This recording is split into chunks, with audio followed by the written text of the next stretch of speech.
पेश किया जा रहा है, सबकी नजरें इस पर हैं और हम लगातार ग्राउंड जीरो से अपडेट आप तक पहुंचा रहे हैं कि कितनी देर में मंत्री निकलेंगे, कितनी देर में पटल किया जाएगा बिल को। और बिल्कुल एक बड़ी खबर आ रही है इस वक्त, लखनऊ में एआईएमपीएलबी की प्रेस कॉन्फ्रेंस, वक्फ संशोधन विधेयक को लेकर यह प्रेस कॉन्फ्रेंस की गई और 11 बजे 11:30 बजे का वक्त है जब यह प्रेस कॉन्फ्रेंस होगी। और एक बड़ी जानकारी हम आपको देख रहे हैं कि यहां पर all India Muslim person law board की तरफ से एक पर्सनल प्रेस कॉन्फ्रेंस की जाएगी जिसका जो टाइम है मुकर्रर किया गया है 11:30 बजे। और वक्फ संशोधन विधेयक को लेकर यह प्रेस कॉन्फ्रेंस काफी अहम है। और एक और बड़ी खबर, वक्फ बिल पेश होने से पहले कांग्रेस में हलचल है। कांग्रेस ने भी सांसदों की बैठक बुलाई है, सुबह 9:30 बजे ये बैठक बुलाई गई है। एक तरफ लगातार सभी पार्टियों ने अपने सांसदों को व्हिप जारी किया है, ये जानकारी मिल रही है। वहीं दूसरी ओर अब कांग्रेस में हलचल की खबर भी सामने आ रही है। कांग्रेस ने अपने तमाम सांसदों की एक बैठक बुलाई है जिसमें यह मैसेज क्लियर किया जाए कि किस तरह से कांग्रेस को इस बिल का विरोध करना है। एक तरफ तैयारी यह है कि 12 बजे बिल टेबल किया जाए, वहीं दूसरी ओर अब तैयारी विपक्ष की ओर से भी यह है कि कैसे इसका विरोध किया जाए। और 11:30 बजे all India Muslim personal law board की एक प्रेस कॉन्फ्रेंस होने वाली है। 12 बजे विधेयक को रखा जाना है और 11:30 बजे ही प्रेस कॉन्फ्रेंस करने वाले हैं। लेकिन सवाल यह है कि मंशा क्या है। ठीक आधे घंटे पहले प्रेस कॉन्फ्रेंस की जा रही है, वही कांग्रेस के नेता बैठक बुला रहे हैं। बिल्कुल, आधे घंटे पहले ही आखिर प्रेस कॉन्फ्रेंस क्यों की जा रही है, क्या रणनीति बनाई जाएगी? और सुबह से लेकर 12 बजे तक का जो पूरा खाका है तैयार है और ठीक 12 बजे से पहले यानी 11:30 बजे एक प्रेस कॉन्फ्रेंस होगी।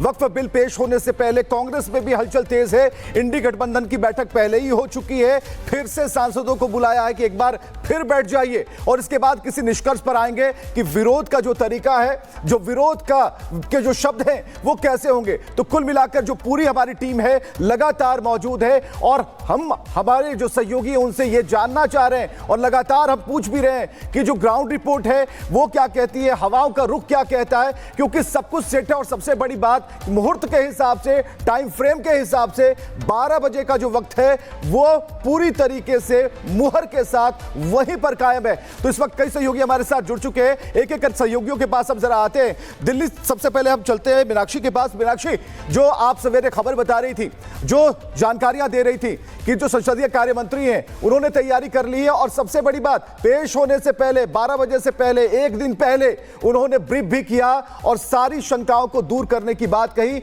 ये कहते हुए कि हम निमंत्रित करते हैं, आमंत्रित करते हैं कि आप आइए, बहस तो कीजिए।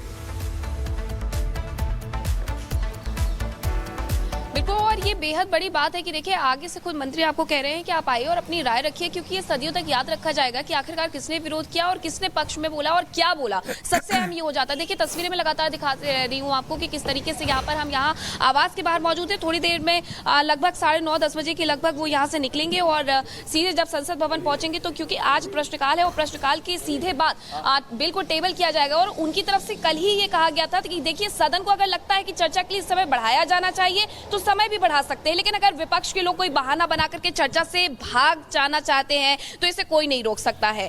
लगातार ये कहा जा रहा है सरकार की तरफ से कि देखिए हम चर्चा चाहते हैं, हर राजनीतिक दल को अपनी राय रखने का अधिकार है। अब 2 अप्रैल को सबसे पहले प्रश्नकाल की शुरुआत होगी, उसके तुरंत बाद संशोधन विधेयक को विचार और पारित करने के लिए प्रस्तुत किया जाएगा। किरण रिजिजू की तरफ से 8 घंटे के लिए चर्चा के लिए सहमति बनी है, विपक्ष चाह रहा है कि 12 घंटे चर्चा हो। इसके लिए भी कह दिया गया है कि देखिए चर्चा जैसे होगी, अगर लगता है कि वक्त बढ़ाने की जरूरत है तो बढ़ा दिया जाएगा।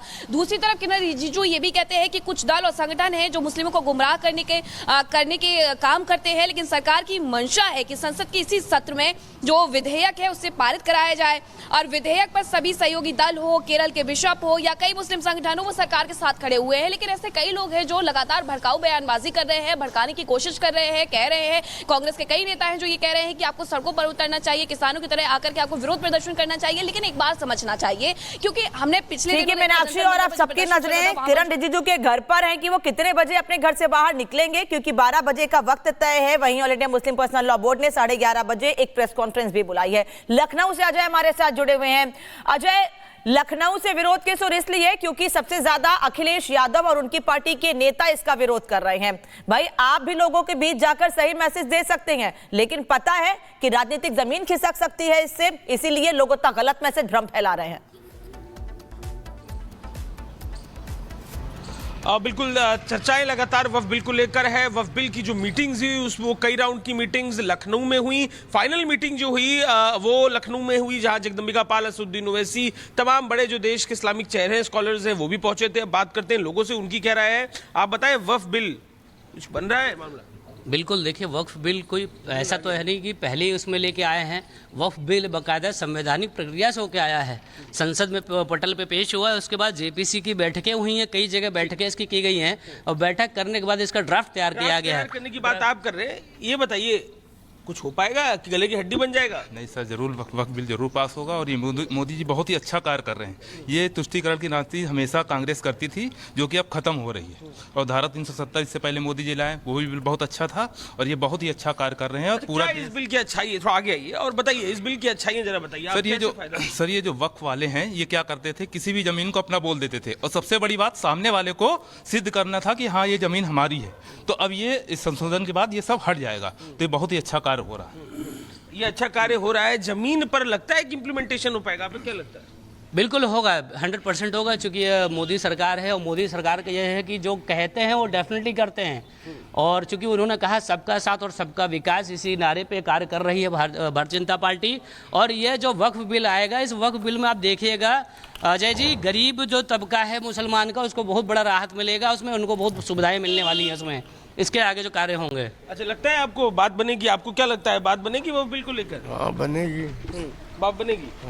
अच्छा, क्यों कॉन्फ्लिक्ट इतना ज्यादा क्यों है? क्यों तमाम जो नेता है, चाहे वो अखिलेश यादव हो, वैसी हो, ये लोग क्यों विरोध की ध्वनि देते हैं? सर ये लोगों को क्या है ना, इनको खास वोट बैंक चाहिए, एक खास समुदाय का वोट बैंक के चक्कर में ये लोग हमेशा विरोध करते हैं मोदी जी का और हमेशा करते रहेंगे। जबकि इनको अच्छी तरीके से पता है वक्फ संशोधन बिल बहुत जरूरी है, लेकिन ये हमेशा विरोध करते थे और करते रहेंगे। अच्छा, लग रहा है कि आज पास हो जाएगा, मामला बन जाएगा? लग रहा है। हाँ सर, इनके पास नंबर गेम है, संसद में नंबर गेम है। चलिए, वक्फ की मनमानी रोकने के लिए वक्फ संशोधन बिल जरूरी था, है और रहेगा, और इसीलिए सरकार ने ये बड़ा कदम उठाया है। लखनऊ के लोग तो सरकार को धन्यवाद दे रहे हैं। फिरोज बख्श साहब भी हमारे साथ जुड़े हुए हैं। फिरोज साहब, हमने शम्स साहब से बात की है, लेकिन ये बताइए कि थोड़ी देर में एक तरफ 12 बजे बिल पेश किया जाना है, 11:30 बजे और India Muslim personal law board एक प्रेस कॉन्फ्रेंस करने वाला है। ये लोगों को भड़काने की का ठेका ले रखा है इन लोगों ने क्या? आप भी तो मुस्लिम हैं, आप तो सही बात पहुंचा रहे हैं लोगों तक। आपने बिल्कुल सही कहा, मैं भी एक प्रैक्टिसिंग मुस्लिम हूँ और वक्फ के अंदर जो बेईमानियां, जो घपले होते चले आ रहे हैं, उनको अब से नहीं, मैं 15, 20, 25 साल से फॉलो करता आ रहा हूँ। और इन्होंने जो एक प्रोपेगेंडा कर रखा है कि अरे साहब, ये अगर सरकार इसको रेगुलेट करेगी तो आपके मदरसे, मसाजिद, खानकाहें, कब्रिस्तान सब चले जाएंगे। ये फालतू का जो है प्रोपेगेंडा है और मुस्लिम समाज वयस्क है, उसको ये भड़काने की कोशिश कर रहे हैं। चाहे वो ओवैसी बरादरान हो, चाहे वो तौकीर रजा खान हो या कोई और खान साहब हो, मुसलमानों को इन लोगों के बातों में नहीं आना चाहिए, इनके चंगुल से बाहर निकलना चाहिए। सरकार 1 इंच ज़मीन भी वक्फ की नहीं ले सकती, ना मोदी जी ले सकते हैं, कोई नहीं ले सकता। वो तो जो बेईमानियाँ हो रही थी, ये जो बेवाएँ थीं, उनको पैसा नहीं पहुंच रहा था, 50 रुपये महीना मिलता था, अब वो भी नहीं मिलता। ना ये जो सीनियर सिटीज़न हैं वो कुछ कर सकते हैं, उनके लिए भी मैं अब ये रिक्वेस्ट करूँगा, 100 बात की एक बात कह के बात को ख़त्म करूँगा।